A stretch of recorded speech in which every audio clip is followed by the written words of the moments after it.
बिस्मिल्लाहिर्रहमानिर्रहीम।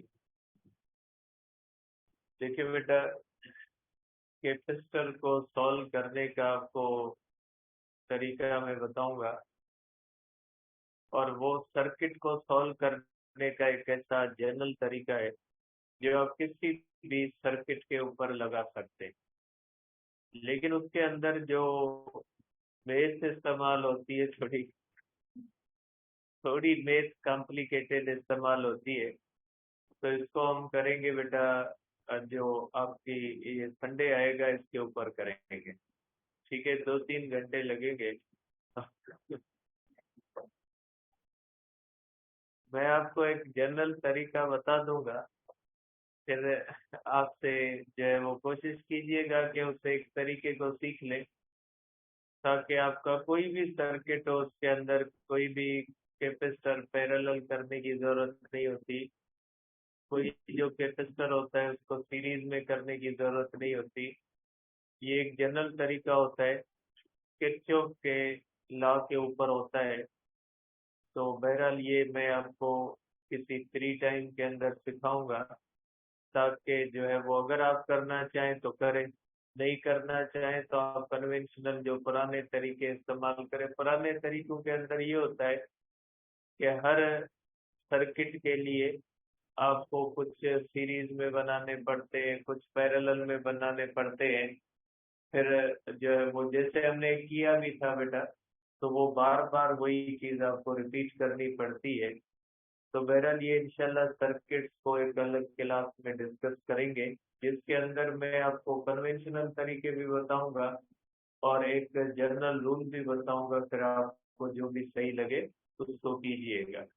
ठीक है, लेकिन जो किरचॉफ का रूल होता है वो जनरल रूल होता है, उसके ऊपर आप किसी भी सर्किट को सॉल्व कर सकते हैं। ठीक है, बहरहाल मैं आपको ये एक अलग क्लास के अंदर बताऊंगा, क्योंकि इसके अंदर टाइम जो होगा वो ज्यादा लगेगा। तो वो आपको टेस्ट से पहले, जनरल टेस्ट से पहले मैं सिखा दूंगा, फिर आपको जो बेहतर लगे उसी को यूज कीजिएगा। इसके बाद बेटा हमारे पास है चैप्टर 13। चैप्टर 13 को डिस्कस करेंगे, जिसके अंदर हम पढ़ेंगे करंट इलेक्ट्रिसिटी।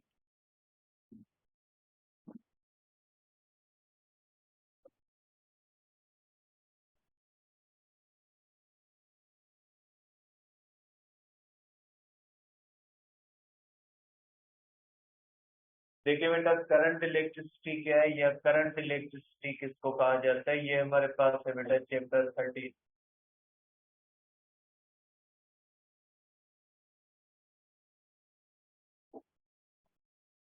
देखिए बेटा, इसमें सबसे पहले हमारे पास डेफिनेशन आती है करंट की बेटा।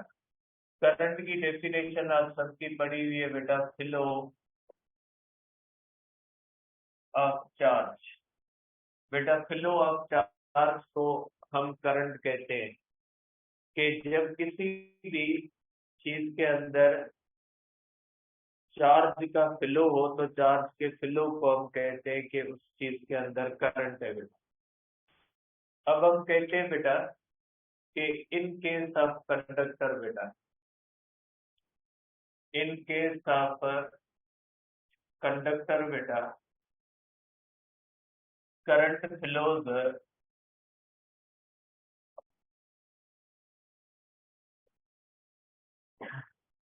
ड्यू टू फ्री इलेक्ट्रॉन्स बेटा। कंडक्टर के केस में करंट फ्लो करता है due to the free electron. In case in case of semi conductor,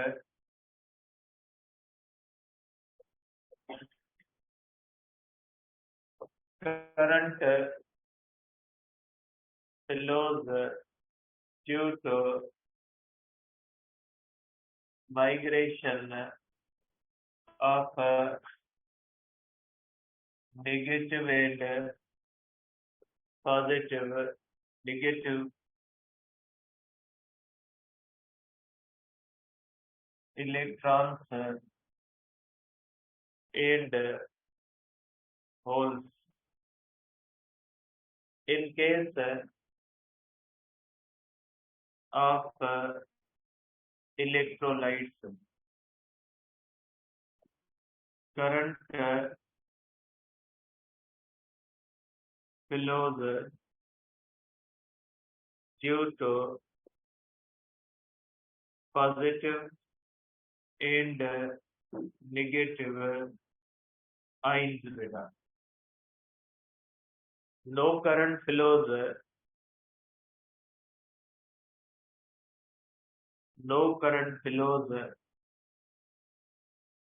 in insulator beta. अब देखिए बेटा, जब हम कहते हैं कि current is due to the flow of electron in conductor बेटा, तो इलेक्ट्रॉन्स जो होते हैं बेटा वो तो इंसुलेटर के अंदर भी मौजूद होते हैं।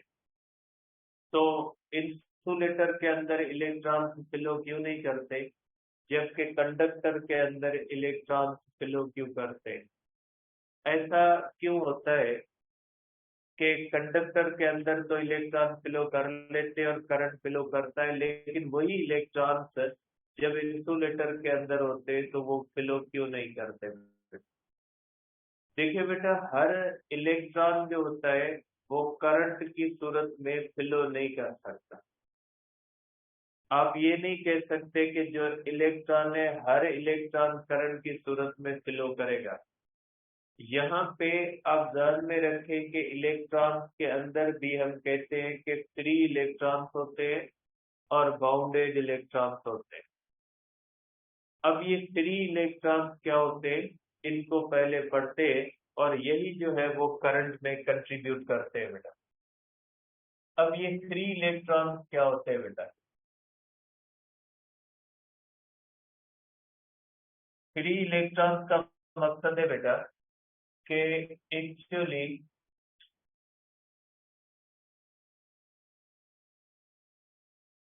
detached electrons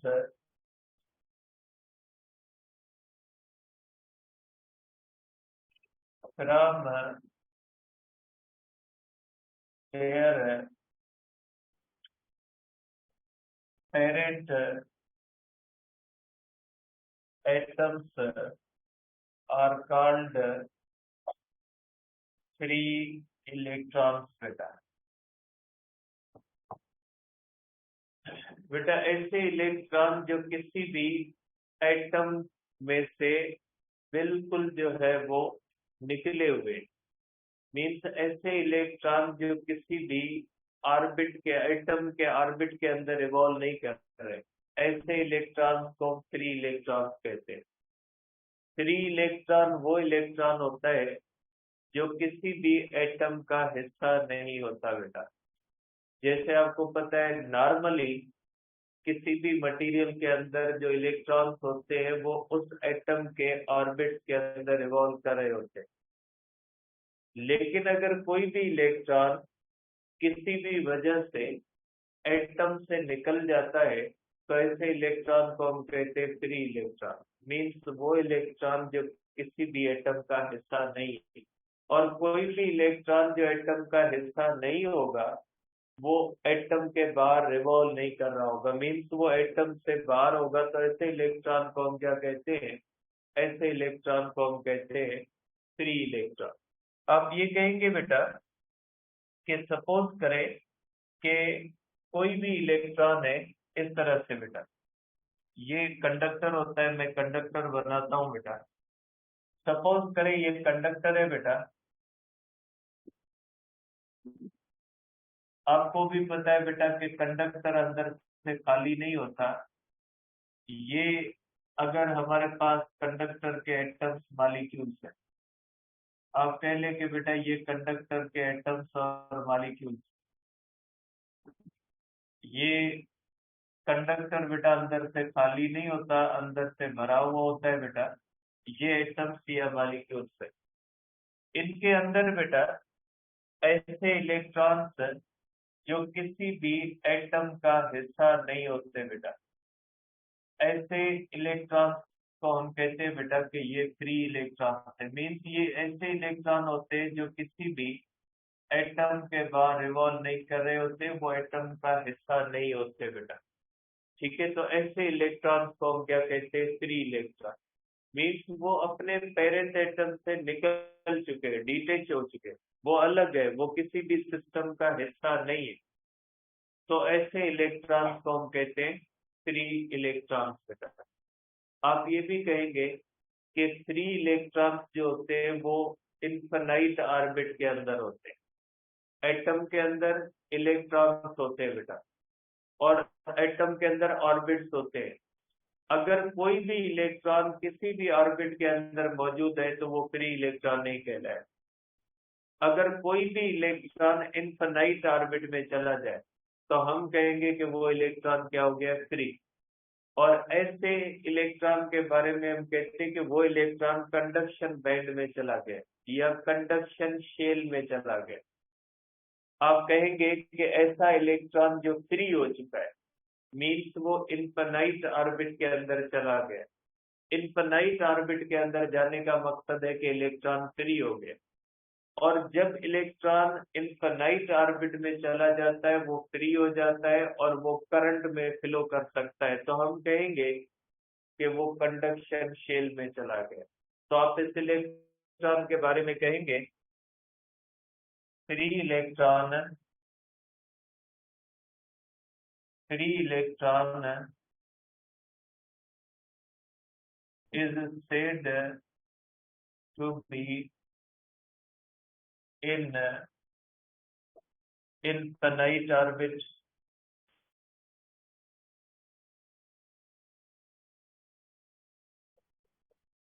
or in conduction shell या बैंड।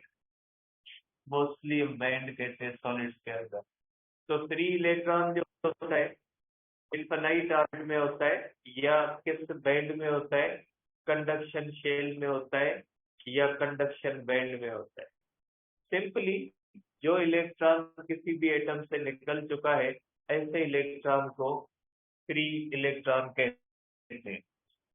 अब इसका बिहेवियर क्या होता है बेटा? Behaviour of free electron, free electron in conductor बेटा। ठीक है, अब ये जो होता है बेटा, आप कहेंगे पहली बात इसकी कि फ्री इलेक्ट्रॉन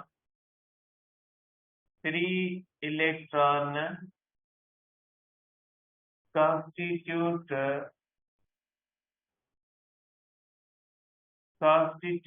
इलेक्ट्रॉन गैस बेटा। इलेक्ट्रॉन गैस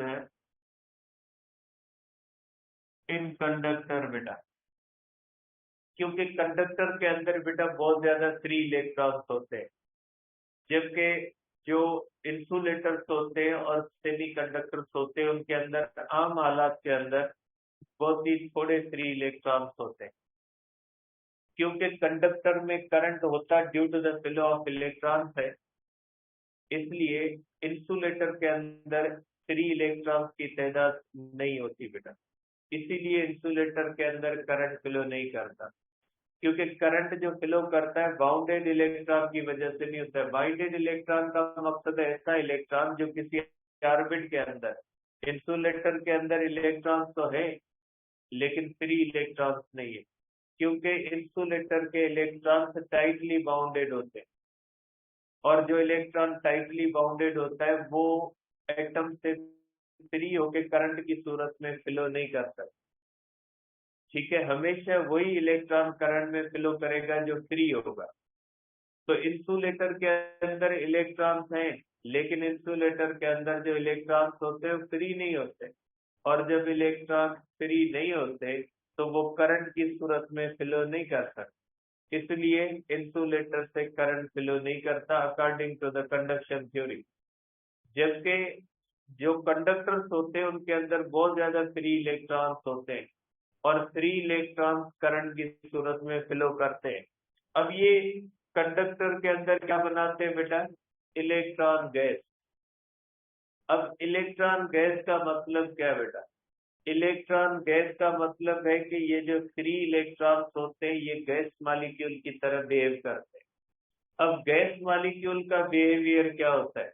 देखिए बेटा, आपको पता है गैस मॉलिक्यूल का बिहेवियर ये होता है कि गैस जिस किसी भी चीज के अंदर रखते हैं तो गैस उस चीज के अंदर रेंडम मोशन में उसके मॉलिक्यूल्स होते हैं। ठीक है, तो ये जो 3 इलेक्ट्रॉन्स होते हैं ये रेंडम मोशन में होते हैं, जबकि बाउंडेड इलेक्ट्रॉन किस मोशन में होते हैं? Circular motion. जबकि 3 इलेक्ट्रॉन क्या बनाते हैं? Electron gas. इलेक्ट्रॉन गैस का मकसद ये होता है कि 3 इलेक्ट्रॉन गैस मॉलिक्यूल की तरह बिहेव करते हैं। जिस तरह से किसी भी चीज के अंदर जब गैस फिल करते हैं तो गैस मॉलिक्यूल रेंडम मोशन में होती है, बिल्कुल इसी तरह से जो इलेक्ट्रॉन्स होते हैं, फ्री इलेक्ट्रॉन्स जो होते हैं, ये भी इसी तरह से गैस मॉलिक्यूल की तरह बिहेव करते हैं। और ये इंटर एटॉमिक जो स्पेस होता है बेटा, ये जो इनके दरमियान स्पेस होता है बेटा, इस स्पेस के अंदर रेंडम मोशन करते हैं। इस तरह से बेटा कोई किस तरफ जा रहा होता है, कोई किस तरफ जा रहा होता है, इस तरफ जो है वो आप कह सकते हैं कि ये इस तरह से रेंडम मोशन में होते हैं। इसीलिए हम कहते हैं कि ये इलेक्ट्रॉन गैस की तरह बिहेव करते हैं। इलेक्ट्रॉन गैस का मकसद है कि electron behave like gas molecule. 3 electron बेटा, जो 3 इलेक्ट्रॉन होता है वो इलेक्ट्रॉन गैस की तरह बिहेव करता है। बाउंडेड इलेक्ट्रॉन नहीं करता, क्योंकि बाउंडेड इलेक्ट्रॉन की मोशन कौन सी होती है? सर्क्यूलर। अब इसको इस तरह भी कह सकते हैं बेटा कि ये जो इलेक्ट्रॉन्स होते हैं, 3 इलेक्ट्रॉन्स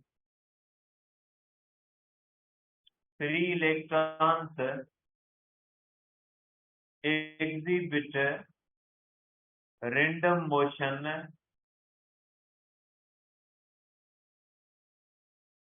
in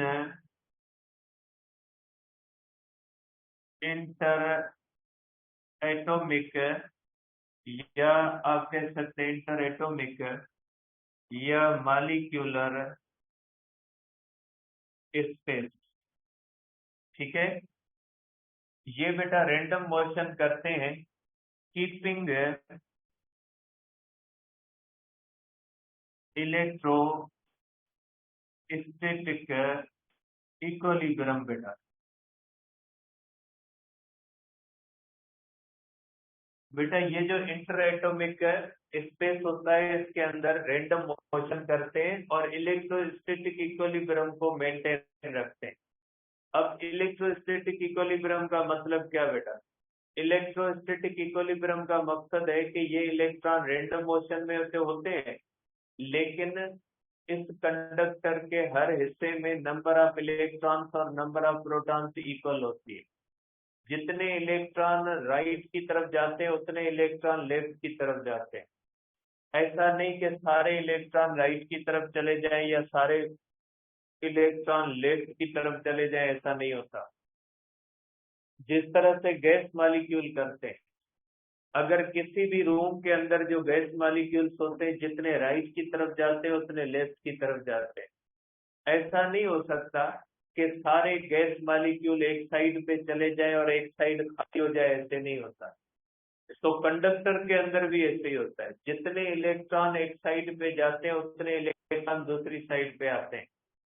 और कंडक्टर के हर हिस्से में प्रोटॉन्स की तादाद और इलेक्ट्रॉन्स की तादाद बराबर रहती है। अगर इलेक्ट्रॉन सारे एक साइड पे चले जाएं और एक साइड पे प्रोटॉन ज्यादा हो जाए, एक साइड पे इलेक्ट्रॉन ज्यादा हो जाए, तो हम कहेंगे कि अब कंडक्टर इलेक्ट्रोस्टैटिक इक्विलिब्रियम में नहीं है।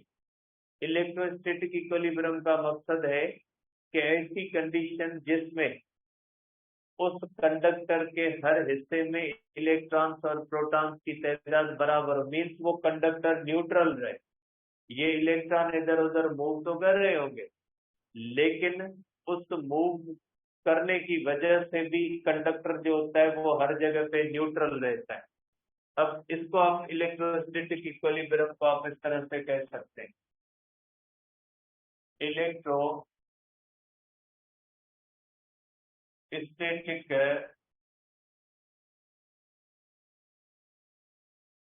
इक्विलिब्रियम बेटा। इलेक्ट्रोस्टैटिक इक्विलिब्रियम का मकसद है number of electrons and protons in every part of conductor is equal, या आप ये भी कह सकते हैं कि कंडक्टर रिमेन न्यूट्रल बेटा। कंडक्टर जो होता है वो न्यूट्रल रहता है, तो ऐसी कंडीशन को हम कहते हैं इलेक्ट्रोस्टैटिक इक्विलिब्रियम बेटा। ठीक है, तो ये जब इस तरह से बेटा रैंडम मोशन होती है, तो रैंडम मोशन के अंदर कंडक्टर जो होता है वो इलेक्ट्रोस्टैटिक इक्विलिब्रियम में होता है। ऐसा नहीं होता कि इलेक्ट्रॉन एक साइड पे चले जाए, एक साइड पॉजिटिव एक साइड नेगेटिव, ऐसा नहीं होता बेटा। और इनकी इस वेलोसिटी को हम कहते हैं बेटा रैंडम वेलोसिटी बेटा। इसको हम कहते हैं रैंडम वेलोसिटी, रैंडम वेलोसिटी, या इसको हम कहते हैं थर्मल वेलोसिटी बेटा। इसको हम कहते हैं थर्मल वेलोसिटी बेटा। अब ये रैंडम वेलोसिटी या थर्मल वेलोसिटी क्या होती है बेटा?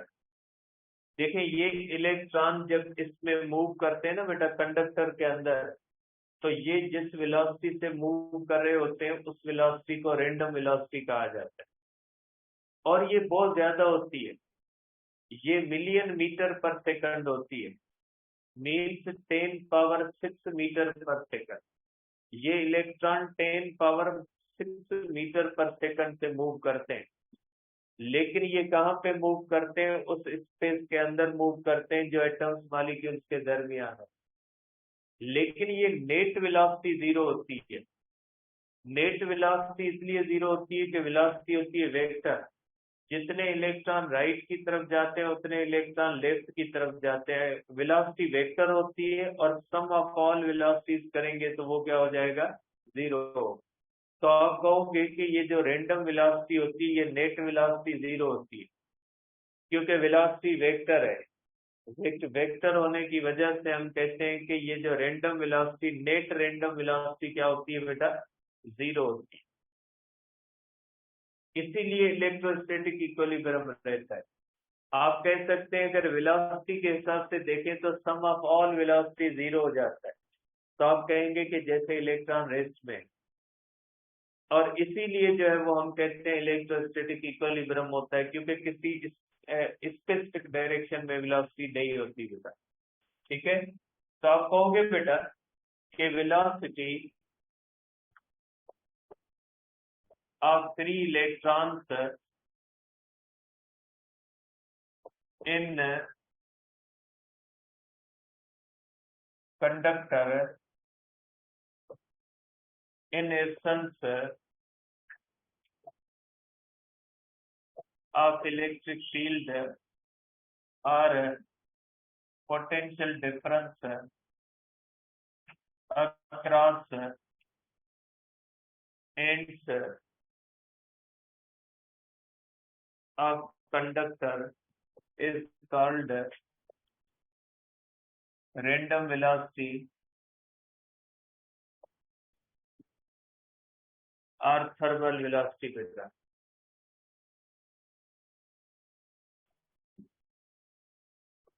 ठीक है, और net random velocity, net random velocity बेटा इज जीरो। बेटा नेट नेट जो रैंडम वेलोसिटी होती है वो जीरो होती है बेटा। और रैंडम वेलोसिटी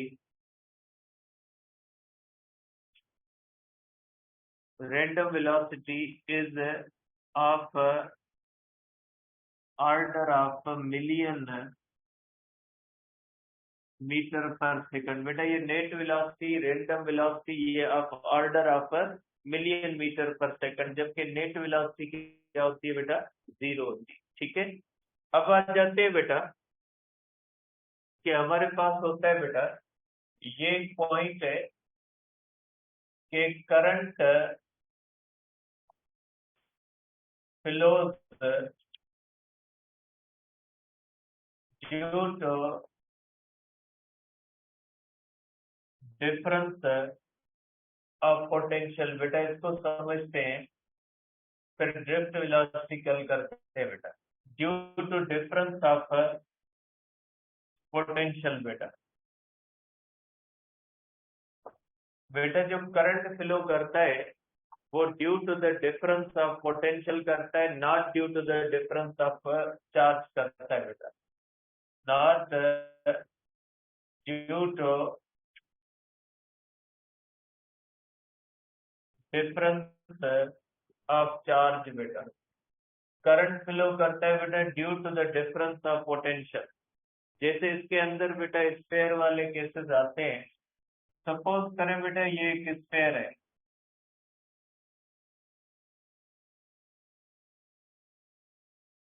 सपोज करें बेटा ये स्फेयर है, इसका रेडियस है 2r और इसके ऊपर 2 कूलम चार्ज है। और दूसरा स्फेयर है बेटा जिसका रेडियस है r और इसके पास 1 कूलम चार्ज है बेटा। आपको पता है बेटा इसका पोटेंशियल और उसका पोटेंशियल सेम होगा, क्योंकि पोटेंशियल होता है के क्यू अपान आर स्फेयर का। अगर इसकी क्यू 2 है तो इसका आर भी 2 है, और 2 2 में क्या हो जाएगा, कैंसल। दोनों का पोटेंशियल क्या हो जाएगा बेटा, potential of 1 is equal to potential of 2। ये कह लें Q1 है और ये कह लें Q2 है। अब अगर इन दोनों को आपस में इस तरह से कनेक्ट करोगे तो इसमें करंट बेटा 0 होगा, क्योंकि दोनों का पोटेंशियल क्या होता है, सेम होता है। तो करंट किस वजह से फ्लो करता है बेटा, due to the difference of potential करता है, not due to the difference of charge कर। करंट हमेशा फ्लो करता है due to the difference of potential. जैसे पानी बेटा जो फ्लो करता है एक जगह से दूसरी जगह तक, वो due to the difference of potential energy करता है। अगर एक पानी के अंदर पोटेंशियल एनर्जी ज्यादा है, दूसरे पानी के अंदर कम है, तो पानी फ्लो करेगा। पानी फ्लो नहीं करता due to the difference of amount of water. जैसे अगर एक जग है और समंदर है, अगर आप जग के पानी को ऊपर करोगे तो वो ऊपर से जग का थोड़ा पानी फ्लो करके समंदर में जाएगा, लेकिन समंदर का ज्यादा पानी फ्लो करके जग में नहीं जाएगा, क्योंकि पानी का फ्लो जो होता है वो due to the difference of height या पोटेंशियल एनर्जी होता है। ठीक है, अब अगर इसी तरह से देखें बेटा, तो अगर सपोज करें हमारे पास दो वायर्स है बेटा, अगर यहाँ पे 220 वोल्ट है और यहाँ पे 0 वोल्ट है बेटा, इन वायरों को अगर आपस में कनेक्ट करेंगे तो करंट फ्लो करेगा from high potential wire to the low potential. बेटा इसको हम कहते हैं लाइव वायर, वापडा के अंदर जो होती है लाइव वायर कहते हैं, और इसको कहते हैं न्यूट्रल या डेड वायर बेटा, न्यूट्रल या इसको हम कहते हैं डेड वायर बेटा। करंट फ्लो करेगा बेटा। अब अगर इस तरह से हो बेटा कि अगर इस तरह से 440 वोल्ट हो और 220 वोल्ट हो तो भी करंट फ्लो करेगा बेटा। लेकिन अगर इस तरह से हो बेटा 220 वोल्ट हो और 220 वोल्ट हो बेटा, तो करंट का फ्लो जो होगा वो 0 हो जाएगा, करंट फ्लो नहीं करेगा बेटा। करंट हमेशा फ्लो करता है due to the difference of potential. जैसे बेटा ये परिंदे के बारे में कहते हैं ना कि परिंदा जब वायर के ऊपर बैठा होता है तो उसको करंट नहीं लगता, इसलिए कि बेटा उसके दोनों पाँव एक ही वायर पे होते हैं। उसके एक पाँव का पोटेंशियल भी 220 होता है, दूसरे पाँव का पोटेंशियल भी 220 होता है, इसलिए करंट उसमें से फ्लो नहीं करता। ठीक है, तो current due to the difference of potential करता है, current due to the difference of charge नहीं करता। ठीक है, दूसरी बात बेटा इसमें एक और स्टेटमेंट कर लें कि बेटा behaviour of free charge in electric field बेटा,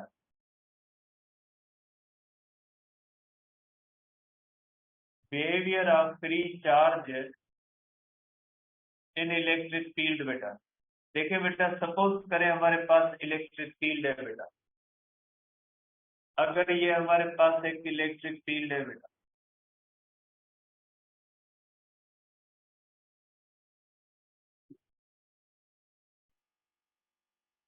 देखिए बेटा ये इलेक्ट्रिक फील्ड है। अब अगर आप देखोगे बेटा, तो इसका मतलब है कि इस साइड पे पॉजिटिव चार्ज है, तभी इलेक्ट्रिक फील्ड का डायरेक्शन ये है बेटा। ठीक है। अब टेस्ट चार्ज के हिसाब से अगर आप बनाओगे तो ये बेटा होगी हाई पोटेंशियल पॉइंट, ये हाई पोटेंशियल होता है बेटा। और ये क्या हो जाएगा, ये होगा बेटा लो पोटेंशियल, क्योंकि ये हम तय करते हैं बेटा on the basis of test charge. अगर टेस्ट चार्ज को क्लोज ले आएंगे तो पोटेंशियल बढ़ेगा, टेस्ट चार्ज को अवे ले जाएंगे पोटेंशियल क्या होगा, कम। अब अगर कोई पॉजिटिव चार्ज है बेटा, अगर पॉजिटिव चार्ज को छोड़ेंगे तो वो इस तरह मूव करेगी, अगर निगेटिव चार्ज को छोड़ेंगे तो वो इस तरह मूव करेगी बेटा। ठीक है।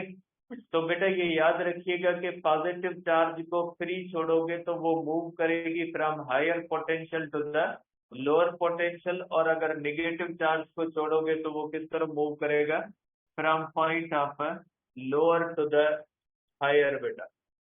क्या आप कहोगे positive charge moves from higher potential to lower potential बेटा, तो लोअर पोटेंशियल पॉइंट। और बेटा निगेटिव, आप कहोगे बेटा निगेटिव चार्ज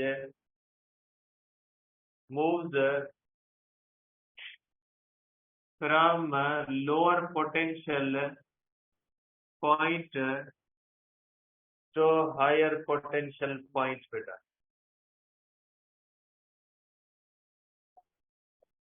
ठीक है, ये आप इस तरह से कह सकते हैं बेटा। तो ये आज का बेटा काफी है, कल डिस्कस करेंगे हम ड्रिफ्ट वेलोसिटी के बारे में। सिंपली इसको आप कह सकते हैं बेटा कि फ्री इलेक्ट्रॉन का मकसद है ऐसा इलेक्ट्रॉन जो किसी भी एटम का हिस्सा न हो, उसको फ्री इलेक्ट्रॉन कहा जाता है। और अगर किसी भी कंडक्टर के अंदर करंट फ्लो नहीं कर रहा, तो जो फ्री इलेक्ट्रॉन होता है उसका बिहेवियर ये होता है कि वो रेंडम मूव कर रहा होता है और मिलियन मीटर पर सेकंड से उस कंडक्टर में इधर उधर मूव कर रहा होता है, और वो इलेक्ट्रॉन गैस बनाता है, उसका बिहेवियर गैस मॉलिक्यूल की तरह होता है। और नेट वेलोसिटी जो होती है वो उसकी जीरो होती है। ठीक है, तो ये बिहेवियर होता है फ्री इलेक्ट्रॉन का बेटा। ठीक है, आगे कल देखते हैं।